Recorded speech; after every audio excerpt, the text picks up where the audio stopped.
Tonight, the Missouri Fire Marshal has ruled a home explosion in Imperial was accidental. An AT&T subcontractor hit a gas line while laying fiber. But utility says ground markings were wrong. Laura Barcheski is digging into excavation laws. Laura? The laws around digging in Missouri actually changed last year, Mike and Kelly, spelling out which company is liable and specific best practices everyone must follow.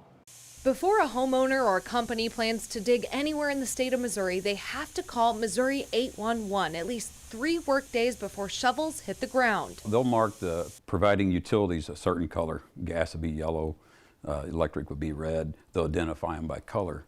And either marked by paint or flagging on the ground. Other universal flag colors include white for where they plan to dig, green for sewers and drains, blue for water, and orange for communication lines like cable TV. Marty Marler owns Terramark Utility Marking. He says what some people don't realize is utilities under Missouri 811 will only go so far, particularly on private property. They'll mark to the meter, and anything past that, they won't mark under the 811 call. So at that point, you would need to hire a private utility locate, and there's several around the area. Last year, Missouri Senate Bill 133 was signed into law, forcing contractors and utility companies to follow the National Common Ground Alliance's Best Practices Handbook. Any new utility lines installed underground now have to have things like tracer wire so they can be detected at the surface. Contractors and excavators also have to dig within 21 days of lines being marked. A lot of times people think, well, I'm just planting a tree. I'm going to dig a hole here, I'm going to plant a tree, I'm going to put my mailbox up.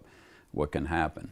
And then they dig down and they find a utility that's not the depth that it's supposed to be, and now we're making another phone call. According to Missouri's one-call law, if a line isn't properly marked and something happens like an explosion, the company who owns that line is responsible. The Missouri Attorney General's office is in charge of enforcing the law. If it's not marked and no one knows it's there, and we've seen that happen, it's not a guarantee. Sometimes they're missed.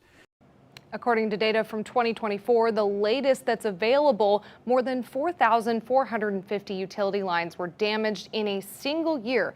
57% of those were natural gas lines, and those incidents happened the most during telecommunication work like fiber optic line installation.